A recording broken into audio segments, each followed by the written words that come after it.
오늘 우리에게 주시는 하나님의 귀한 말씀은 요한복음서 1장 14절입니다. 요한복음서 1장 14절. 제가 가진 신약의 성경으로 142페이지입니다.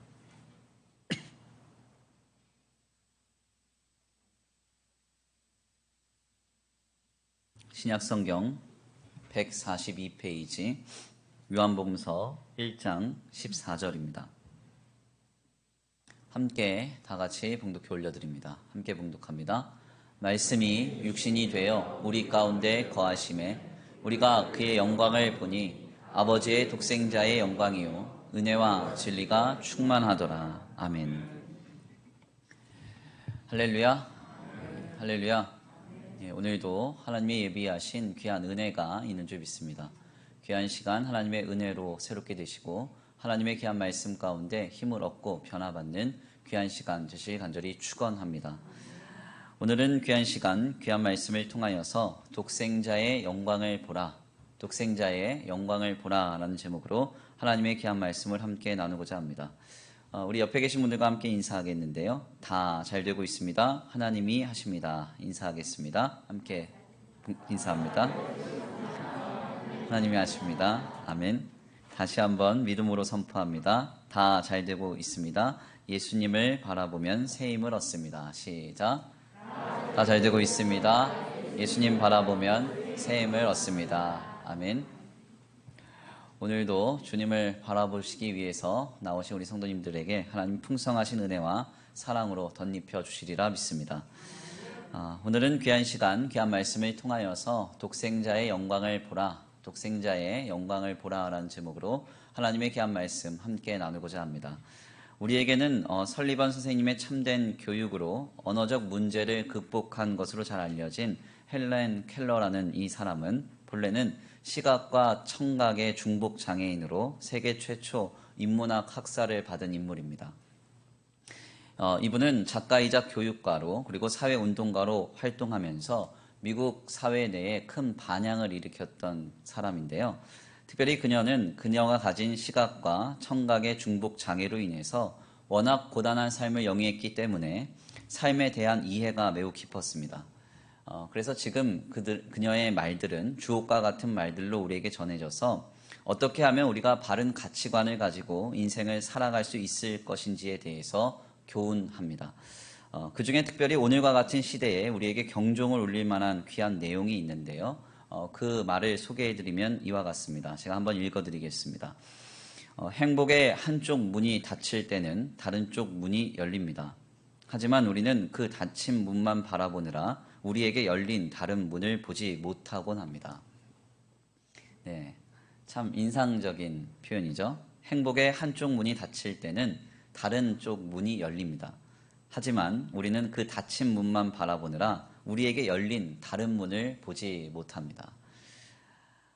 우리의 삶에 형통한 일이 지나가고 곤고한 날이 시작되는 것 같은 시기 가운데에서도 가만 잘 들여다보면 바로 그 행복을 주던 한쪽 문은 닫혔지만 반드시 다른 쪽 문은 열린다는 것입니다.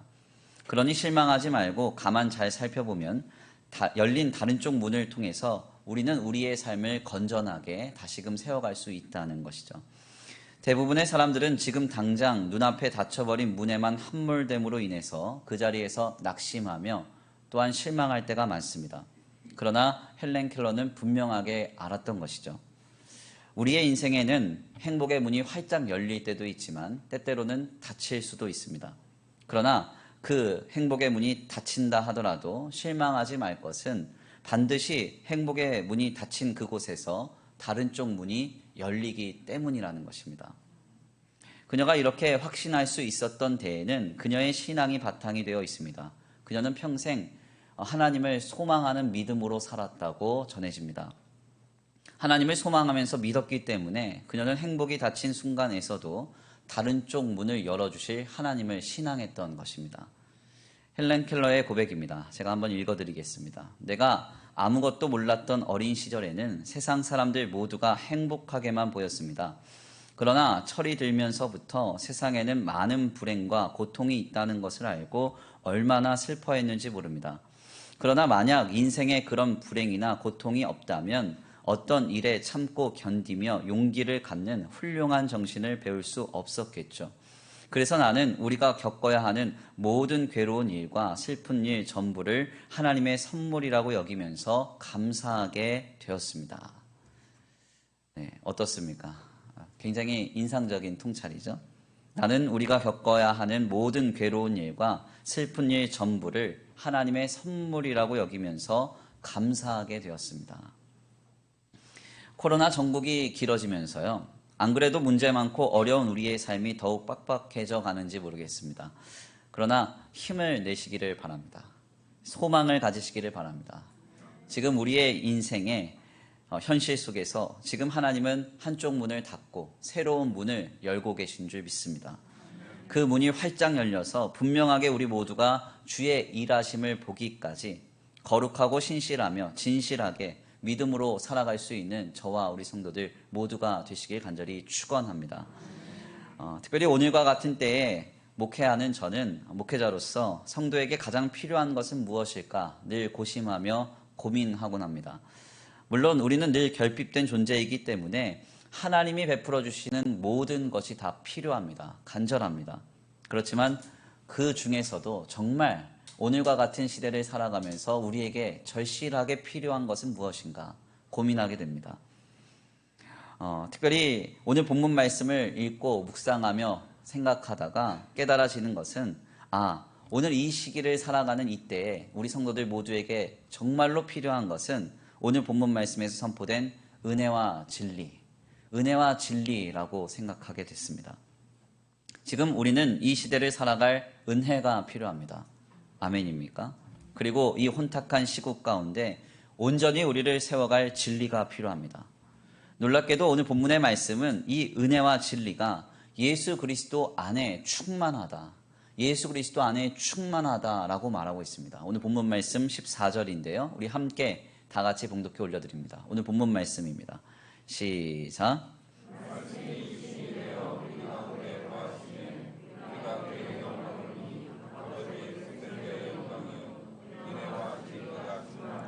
아멘. 말씀이 육신이 되어 우리 가운데 거하심에 우리가 그의 영광을 보니 아버지의 독생자의 영광이요 은혜와 진리가 충만하더라. 은혜와 진리가 충만하더라 말합니다. 우리 예수님 안에요. 은혜와 진리가 충만하다는 것입니다.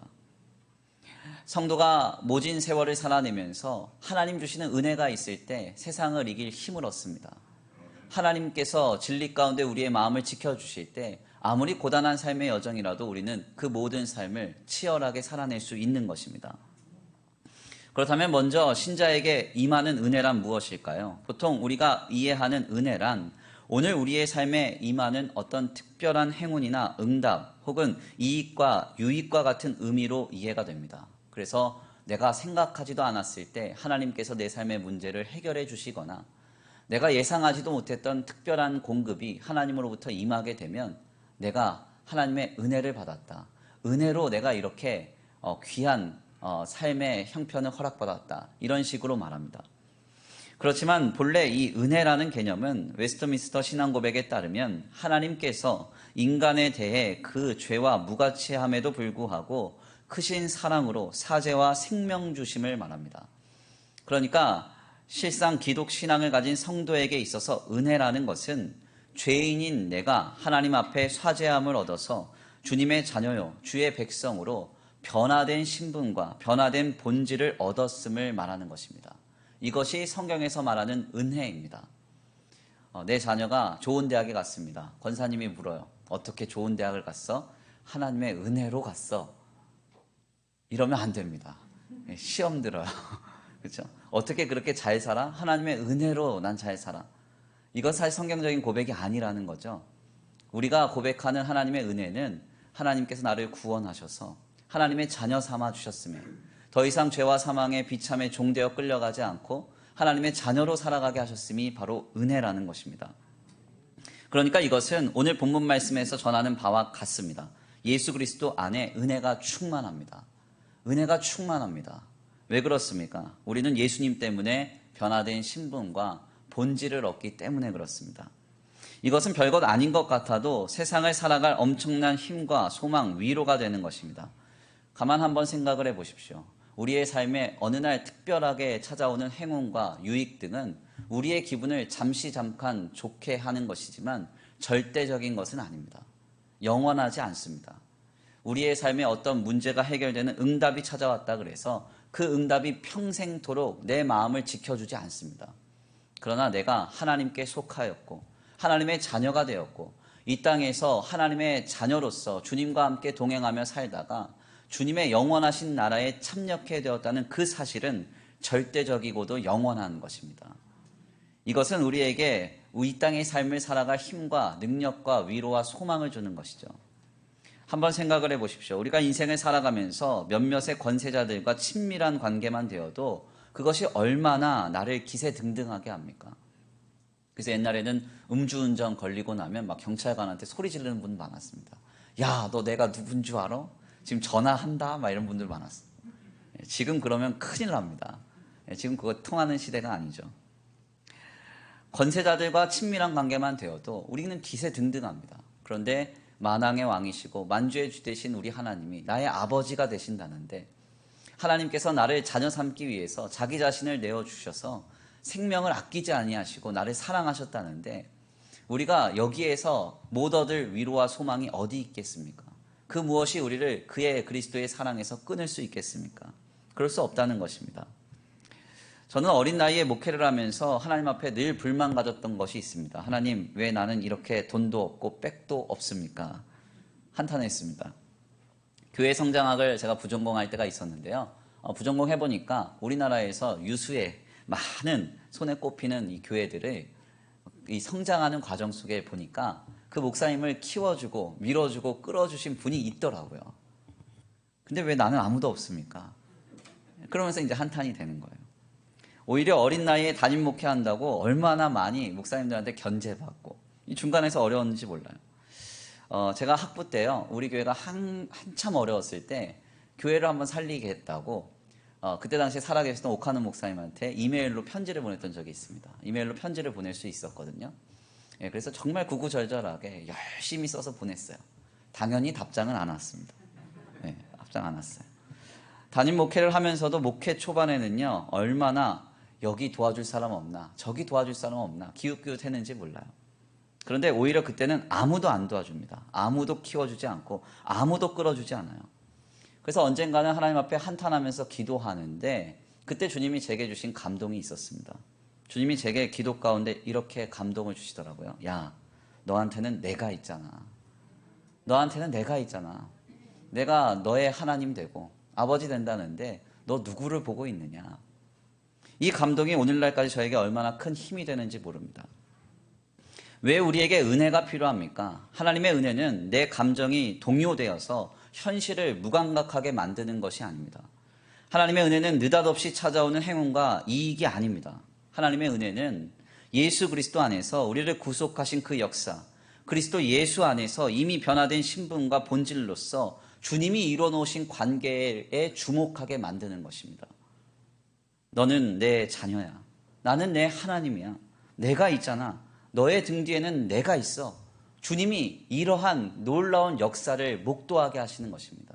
이게 바로 하나님께서 오늘 우리에게 베풀어 주시는 은혜입니다. 바로 여기에서 세상을 이길 힘이, 세상을 견디는 힘이, 고단한 삶을 넘어갈 능력이 우리에게 임하는 것입니다. 그래서 성경을 보면 사실 우리의 고개를 갸우뚱하게 하는 말씀이 있습니다. 누가복음서 1장인데요. 이 말씀을 보면 어린 처녀인 마리아가 어느 날 갑자기 배가 불러옵니다. 남자도 모르고 아무 짓도 하지 않았는데 갑자기 성령으로 아들을 잉태한 것입니다.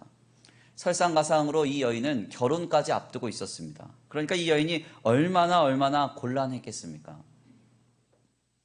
이 당시에 유대율법을 보면 처녀가 아이를 뵈면 돌로 쳐서 죽이거나 아니면 파혼을 당하고 인생이 그냥 비참해지는 겁니다. 이렇게도 어렵고도 고단한 상황 속에서 이 마리아가 마음이 얼마나 어려웠겠어요? 제가 지금으로부터 한 8년 전에요, 목회를 막 시작하였을 때 지금은 저희 교회에 다니지 않는 어느 자매가 어느 날 갑자기 기도회에 와서 펑펑 울었던 적이 있습니다.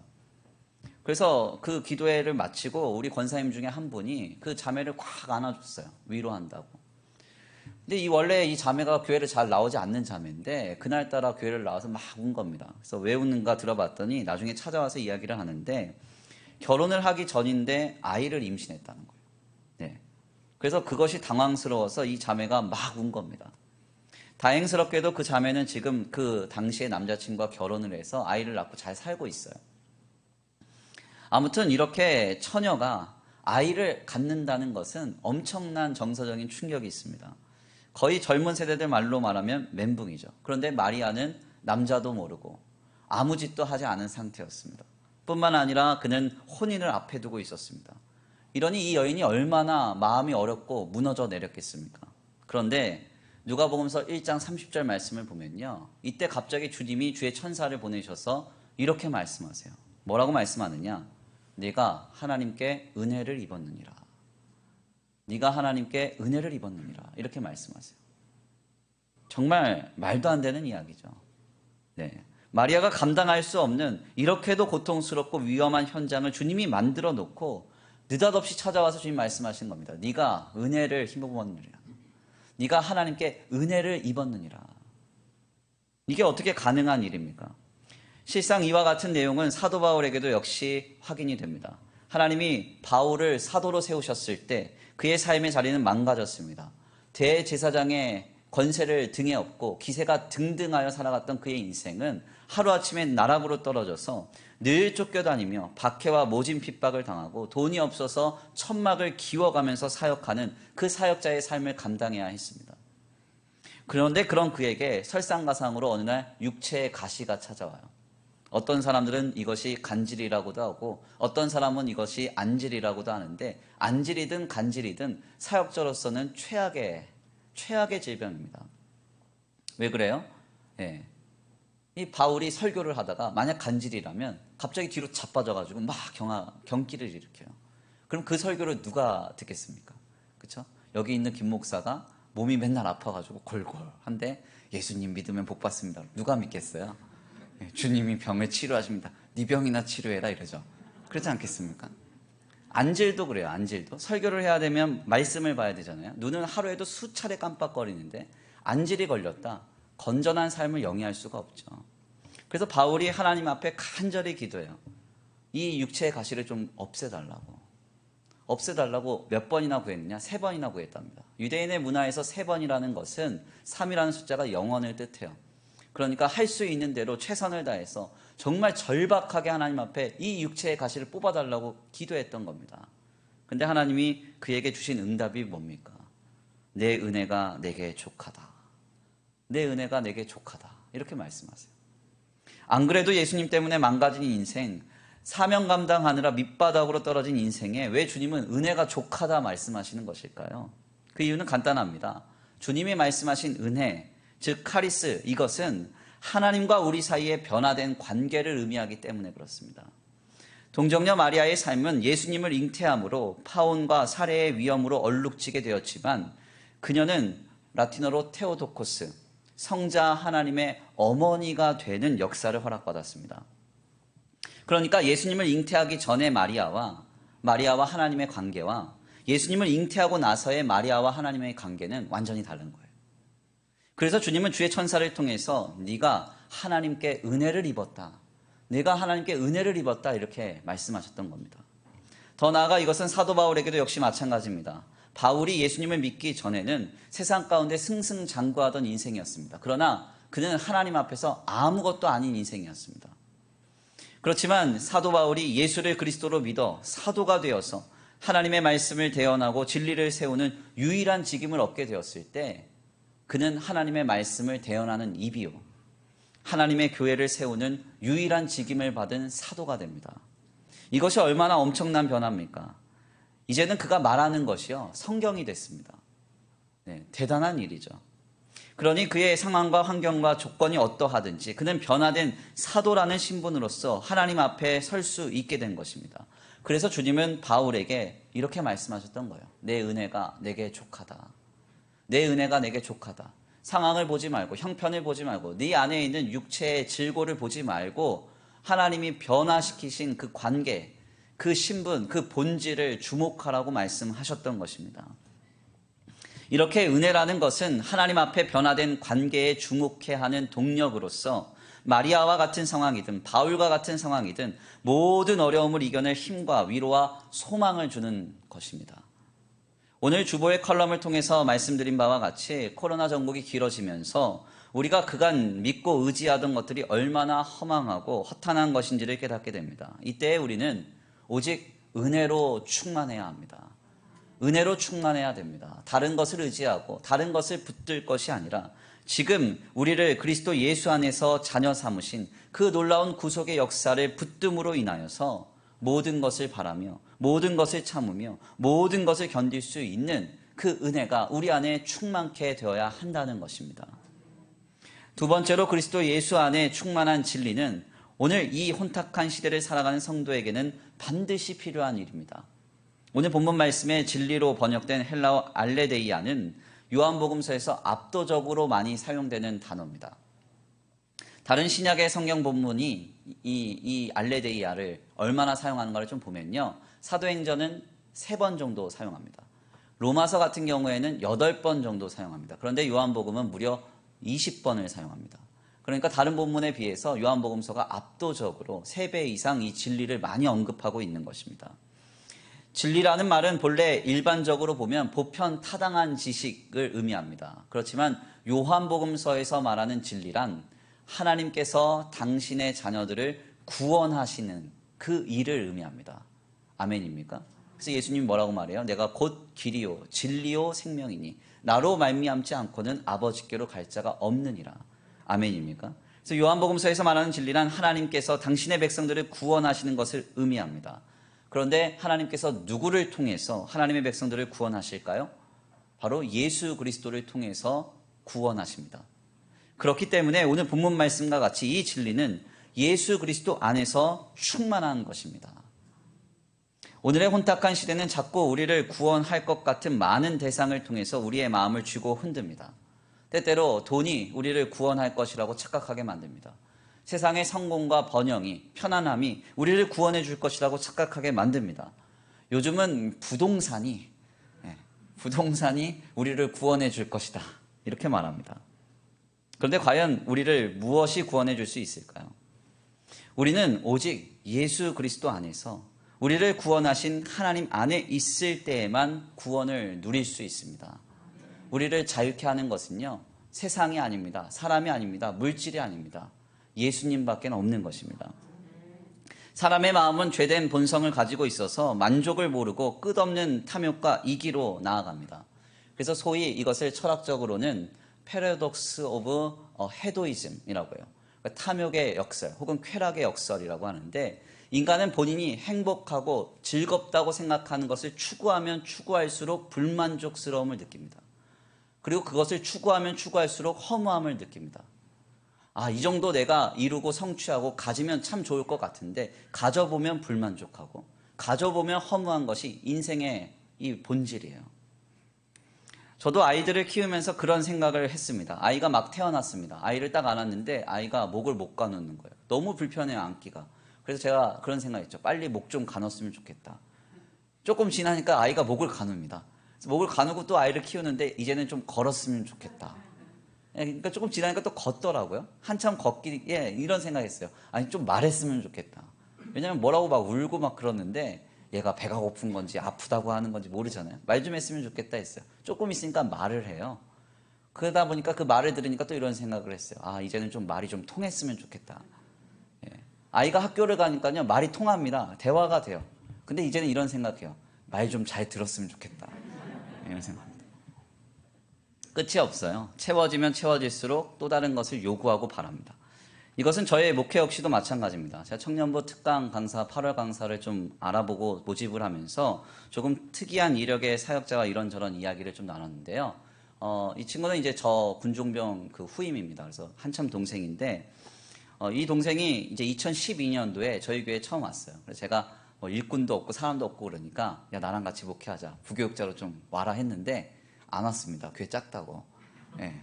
큰 교회 갔어요. 근데 이 친구가 지금은 아주 유명한 국제학교의 교목이 됐습니다. 그런데 그 친구가 저랑 이제 만나서 이런저런 얘기 하다가 그런 얘기를 해요. 목사님, 이제 목사님 교회는 감리교로 오면 중형교회입니다 그러더라고요. 이 친구가 감리교에 소속돼 있거든요. 그래서 그 친구 얘기를 듣고 가만히 생각해 보니까 맞습니다. 맞아요. 지금 저는 너무나 과도하게 잘 대우받고 있고 잘 지내고 있습니다. 더 나아가 우리 성도들은 제가 가만 보니까 너무 훌륭하고 성도님들을 봤을 때 이제 감사한 제목이 참 많아요. 오늘도 일부 예배 때 우리 김봉래 집사님 기도하시다가 목사님보다 더 이렇게 교회를 위해서 염려하고 기도하는 성도들이 있다고 뭐 이런 얘기를 하셨는데 정말 감동을 받았습니다. 와, 목사님보다 낫구나. 네, 얼마나 감사했는지 몰라요. 아무튼 이제 목사님들이래요. 성도들 면면을 보면 감사한 제목이 많고 감사한 일이 많습니다. 주중에 뭐 이건 지나간 일이니까 말씀을 드리는데 제가 주중에 너무 마음이 불편했어요. 생일이라고 얼마나 쿠폰을 날리시는지 제발 그런 거 하지 마세요. 받는데 익숙하지 않아서 몸둘 바를 모르겠어요. 그냥 기도해 주시면 돼요. 아멘입니까? 저는 행복합니다. 그래서 행복하니까 이제 콱 돌아가셔도 되겠죠. 근데 그렇지가 않습니다. 여전히 제 안에는 결핍이 있고 부족을 느껴요. 왜 그런 거 하냐면 저는 죄인이기 때문에. 저는 죄인이라서 죄된 본성이 만족을 모릅니다. 끝없는 만족을 몰라요. 끝없는 허무에 빠집니다. 하나님이 아니고서는 우리를 구원할 수 있는 대상은 없습니다. 우리를 자유케 할 사람은 없다는 겁니다. 이 혼탁한 시대에요. 하나님의 구원을 붙드는 진리가 왜 필요한가? 진리를 알지니 진리가 너희를 자유케 하리라 그랬어요. 아멘입니까? 여기서 이 자유라는 이 헬라어는 엘류데오로라는 말인데 이 말은 해방을 뜻합니다.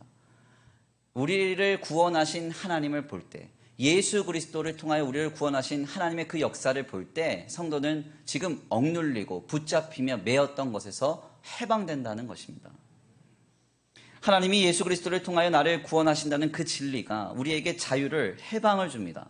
돈이 줄 수 없는 해방, 세상이 줄 수 없는 자유, 환경과 조건, 사람이 이룰 수 없는 그 구원을 주님의 그 놀라운 구원의 진리가 우리에게 허락하는 것입니다. 저는 오늘 귀한 말씀을 준비하면서 우리 성도들이 예수 그리스도 안에 있는 충만한 은혜와 충만한 진리를 받아 누리시기를 간절히 소망했습니다. 앞으로 어떤 일이 밀어닥쳐도요, 결코 실망하지 마십시오. 결코 절망하거나 낙심하지 마십시오. 은혜, 그리스도 예수 안에서 하나님께서 이미 내 신분과 본질을 바꾸어 하나님과 우리와의 관계를 확증하셨습니다. 이제는 믿음 안에서 성소로 담대히 나아갈 담력을 얻고 언제든지 주님을 붙들고 의지하면서 주님과 동행할 수 있는 길이 열렸습니다. 그 은혜가 있습니다. 또한 진리, 하나님은 반드시 예수 그리스도를 통하여 당신의 자녀들을 구원하신다는 그 진리, 자기 생명을 내어주시고 자기 독생자 아들을 아끼지 아니하시고 죽기까지 사랑하신 그 사랑이 오늘 우리에게 있음을 믿고 바라시면서 모든 삶의 현장 속에 구원과 자유, 평강을 누리시기를 간절히 축원합니다.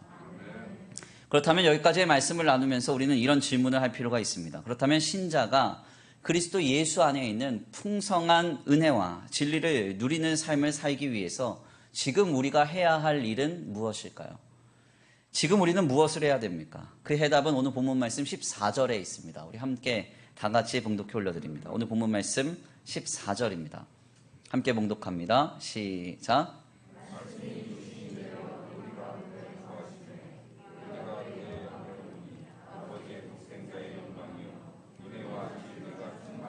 아멘.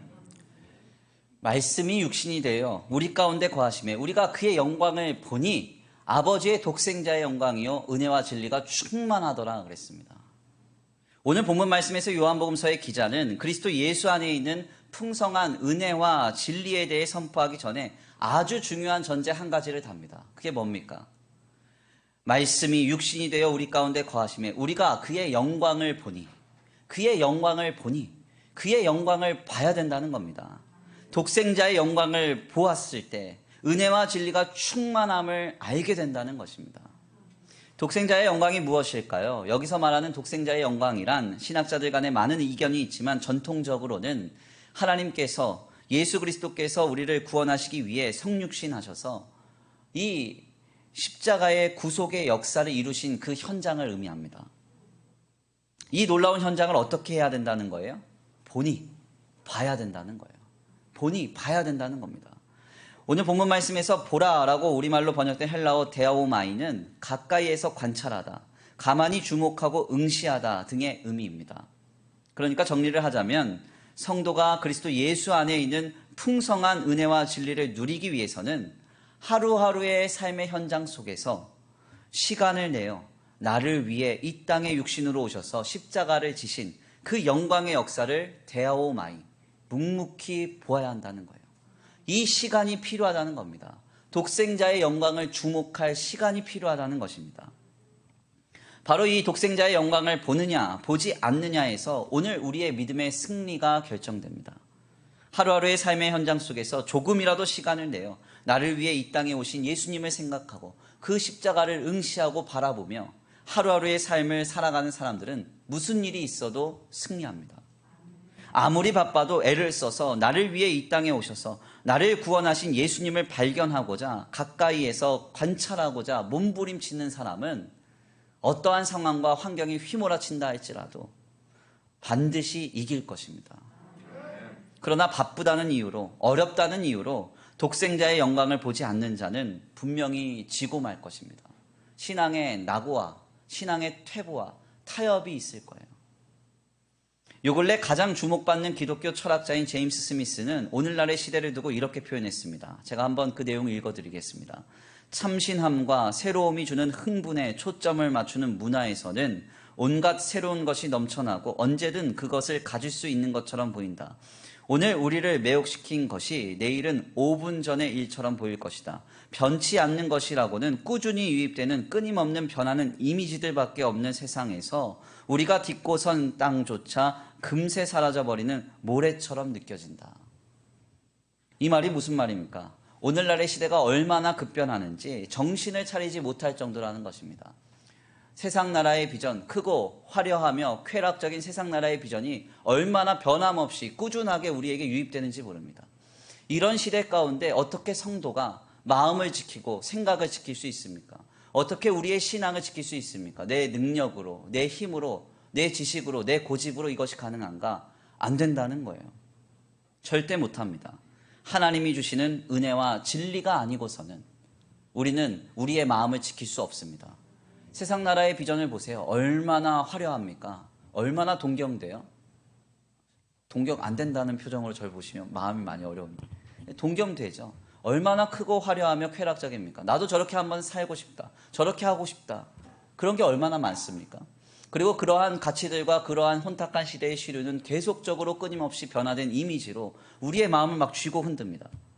그때 하나님의 은혜, 독생자의 영광을 보므로 나를 구원하사 나와 하나님과의 관계를 새롭게 하신 주님을 바라볼 때 우리는 세상을 믿음으로 이길 수 있는 거예요.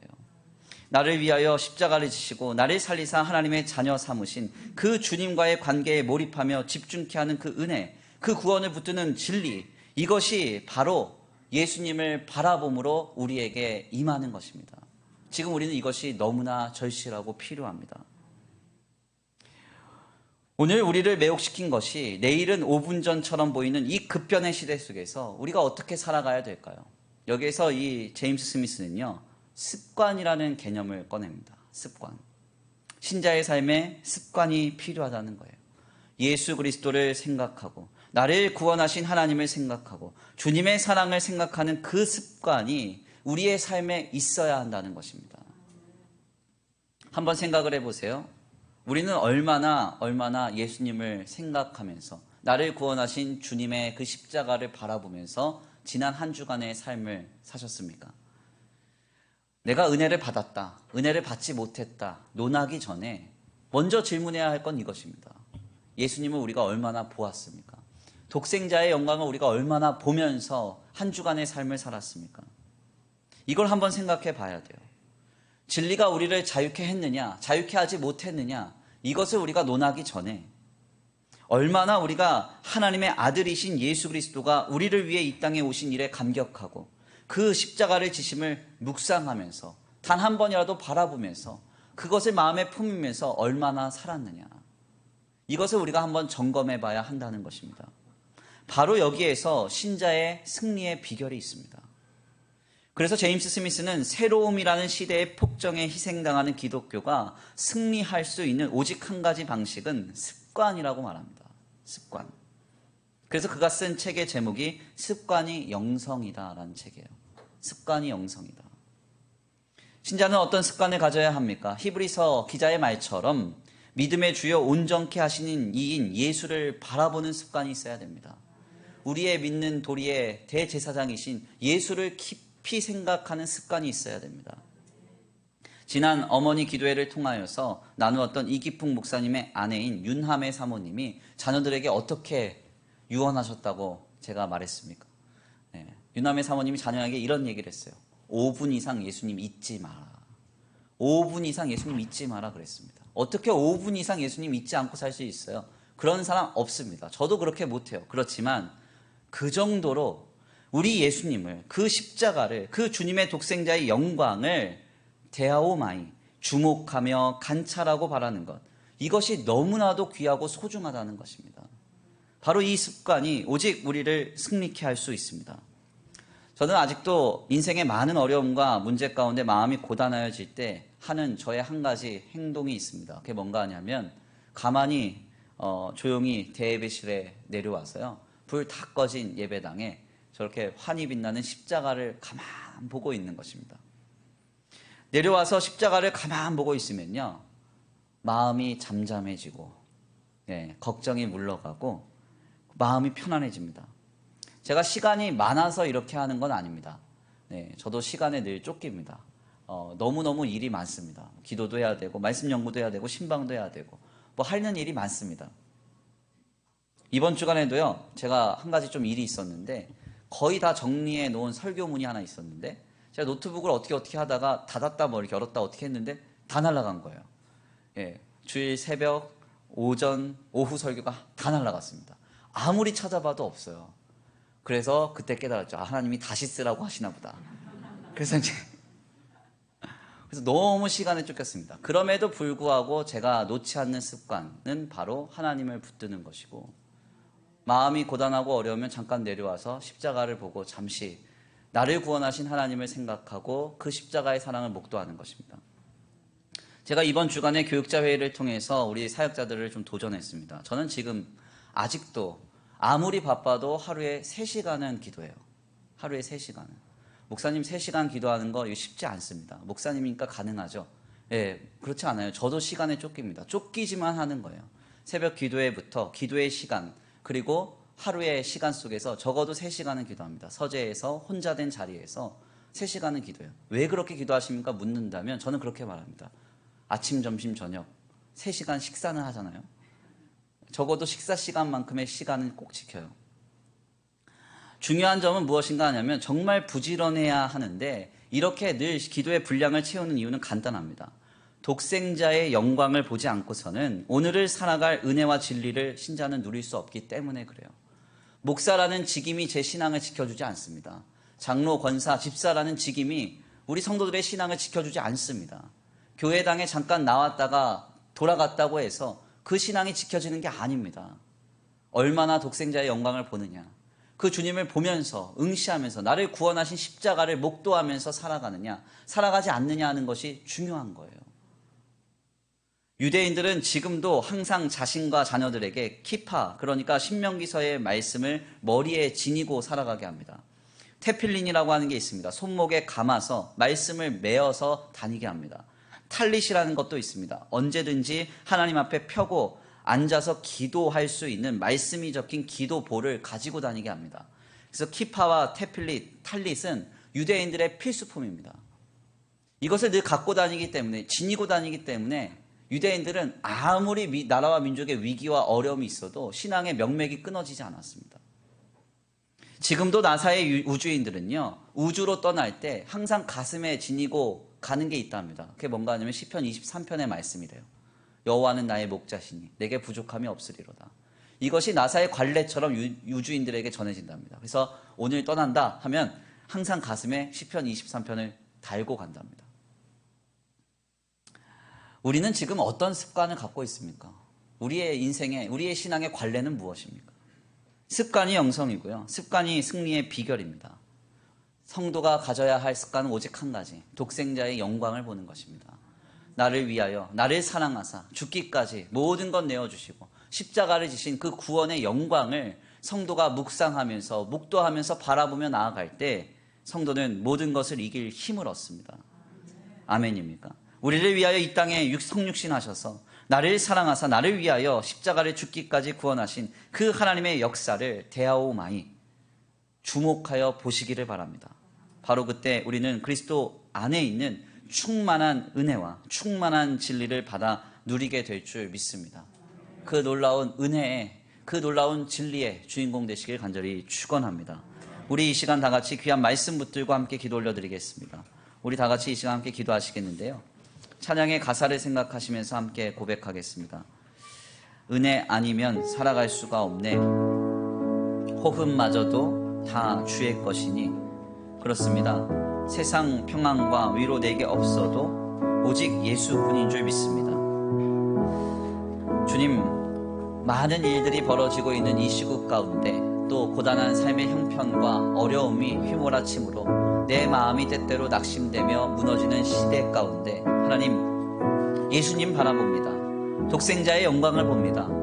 하나님, 은혜와 진리로 나를 충만케 하여 주옵소서. 은혜와 진리로 충만하여 세상을 이길 힘을 얻게 하시고 이 땅을 살아갈 용기를 얻게 하시고 위로와 소망 얻게 하여 주옵소서. 독생자의 영광을 보게 하소서. 독생자의 영광을 보게 하소서. 우리 이 시간 간구하고 소원하시면서 귀한 말씀 붙들고 함께 기도 올려드리겠습니다. 은혜 아니면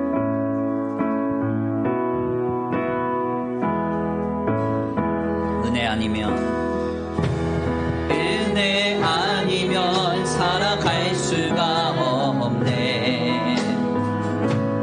호흡마저도 다 주의 것이니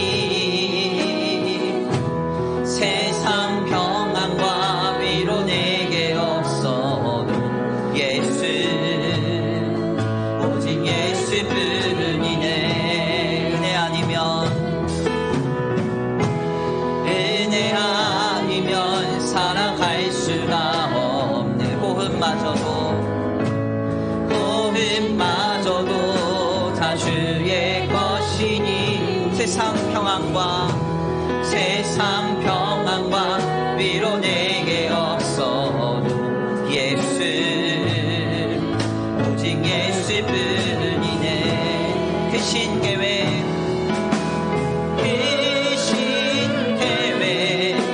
다 볼 수도 없고 작은 고난에 지쳐도 주께 맡긴 나의 모든 삶 버티고 견디게 하시네. 은혜 아니면 살아갈 수가 없네. 나의 모든 것 다 주께 맡기니 참된 평안과 위로 내게 주신 주 예수, 오직 예수뿐이. 크신 계획 다 볼 수도 없고 크신 계획 다 볼 수도 없고 작은 고난에 지쳐도 주께 맡긴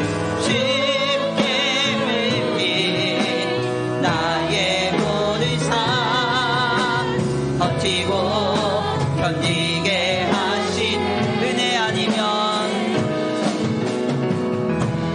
은혜 아니면 살아갈 수가 없네. 나의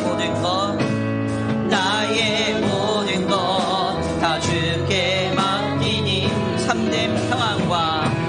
참된 평안과 위로 내게 주신 주 예수, 오직 예수. 이 땅에 오직 주밖에 없네. 이 땅에 오직 주밖에 없네. 그 무엇도 나를 채울 수 없네.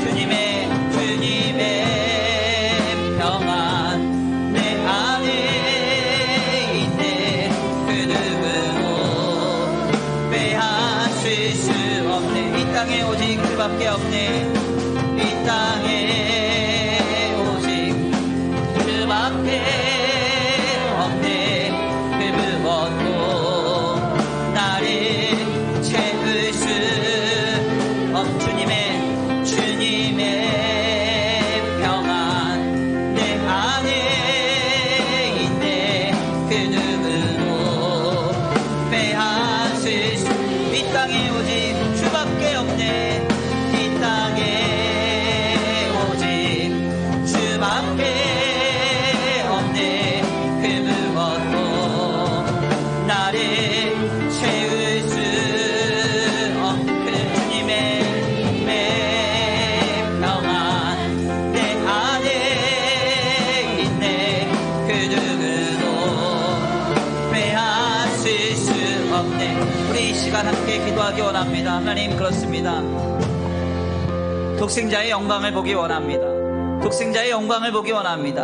주님을 볼 때 주님 안에 풍성한 은혜와 진리가 나를 사로잡으리라 믿습니다. 그 은혜와 진리로 인하여 세상을 이길 힘과 능력과 위로와 소망 얻게 될 줄 믿습니다.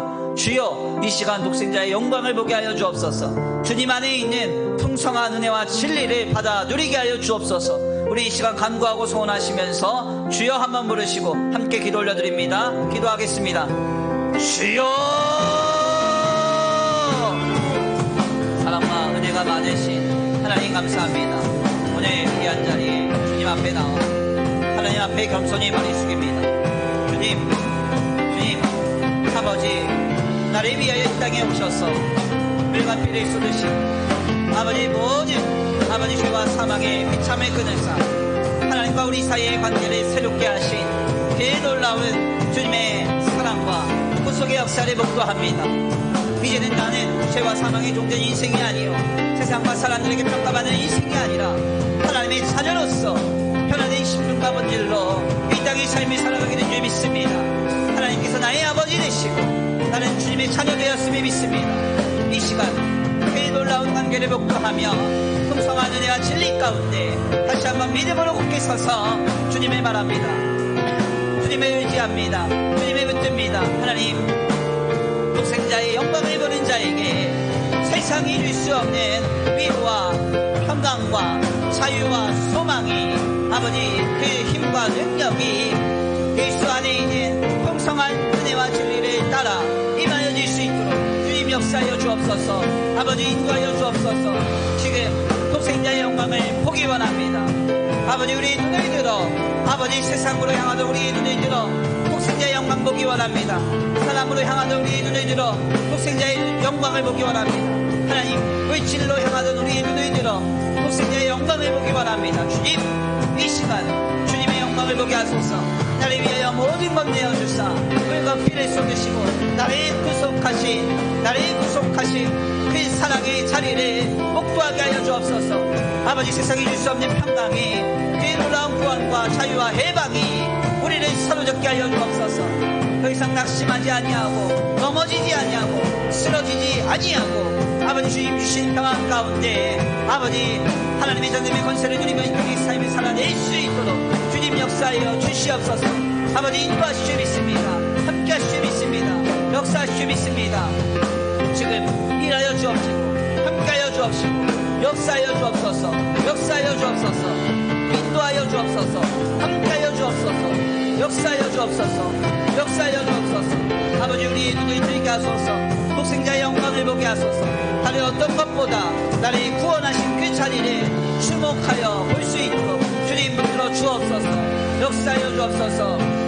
이 땅에 오직 주밖에 없네. 그 무엇도 나를 채울 수 없네. 주님의 평안 내 안에 있네. 그 누구도 빼앗을 수 없네.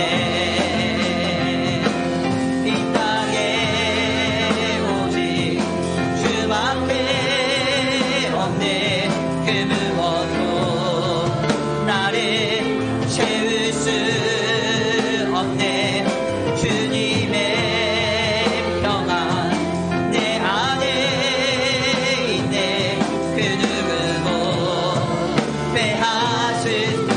땅에 오직 주밖에 없네. 이 땅에 오직 주밖에 없네. 그 무엇도 나를 채울 수 없네. 주님의 평안 내 안에 있네. 그 누구도 빼앗을 수 없네. 아멘. 사랑과 은혜가 많으신 하나님 감사합니다. 오늘 귀한 자리로 인도하여 주셔서 주님 앞에 나와 하나님 앞에 예배하고 경배하게 하시며 주님의 말씀 가운데 깨닫게 하시니 감사합니다. 하나님, 그렇습니다. 우리가 지금 주목하여 볼 것은 세상이 아니라, 사람이 아니라, 우리의 형편과 조건, 물질과 소유가 아니라 독생자의 영광을 주목하여 보아야 되는 줄 믿습니다. 예수 그리스도를 이 땅에 보내셔서 나를 위하여 물과 피를 쏟으시고 죽기까지 사랑하사 하나님의 자녀 삼으신 그 놀라운 예수님의 모습을 목도할 때, 아버지, 우리는 거기에서부터 은혜와 진리를 힘입어 세상을 살아갈 힘과 능력과 위로와 소망을 얻게 되는 줄 믿습니다. 아버지, 무엇이 우리로 세상 가운데 자유케 할 수 있겠습니까? 무엇이 이 고단한 세월 가운데 우리를 위로할 수 있겠습니까? 하나님 아니면 안 되오니 이 시간 우리에게 은혜와 진리로 충만하게 하사 풍성한 은혜와 진리를 받아 누리게 하사 아버지, 이 땅의 삶의 현장 속에서 상처받지 아니하고 낙심하지 아니하고 주님이 주시는 위로와 소망과 자유와 평강 가운데 믿음으로 승리하며 담대하게 인생을 살아낼 수 있도록 주님 역사하여 주시옵소서. 이 시간 특별히 주님 앞에 나와 예배하고 경배하며 예물 올려드린 손길 위에 복의 복을 더하여 주시옵시고 이 예물 쓰여지는 곳곳마다 영혼과 생명이 살아나게 하여 주시옵시되, 간절히 원하옵기는 주님 앞에 아버지, 이 예물 드려진 손길 위에 복의 복을 더하여 주시옵소서. 아버지, 흉년 가운데서도 이삭이 100배의 결실을 얻었던 것과 같이 이 공고하고 어려운 시기 가운데, 불안한 이 미래 가운데 하나님께서 날마다 차고 흔들어 넘치도록 공급하시는 역사가 그 가정과 생업 위에 임하게 하여 주시옵소서. 아버지, 오늘도 귀한 예배 가운데 예배하고 돌아가는 발걸음 안전히 거하게 하시고 한 주간의 삶의 현장 속에서도 지키시며 보호하여 주시옵시되, 영과 육과 혼을 주님 눈과 같이 보호하셔서 그 어떤 것도, 아버지, 그 어떤 악한 세력도 우리에게 영향을 미치지 아니하도록 주님 지켜 보호하여 주시옵소서. 도우시고 인도하시며 함께 하실 줄 믿고 감사함을 올려드리오며 사랑과 은혜가 많으신 우리 구주 예수 그리스도의 이름으로 감사하며 기도 올려드립니다. 아멘. 이제는 우리 주 예수 그리스도의 은혜와 성부 하나님의 극진하신 사랑하심과 성령 하나님의 내주 교통하심이 오늘 귀한 자리에 주님 앞에 나와 독생자의 영광을 봄으로 인해서 은혜와 진리가 충만하여 하나님 안에서 믿음으로 담대하게 삶을 살아내기로 결단하는 모든 성도들 머리 위에 이제로부터 영원토록 함께 있을지어다. 아멘.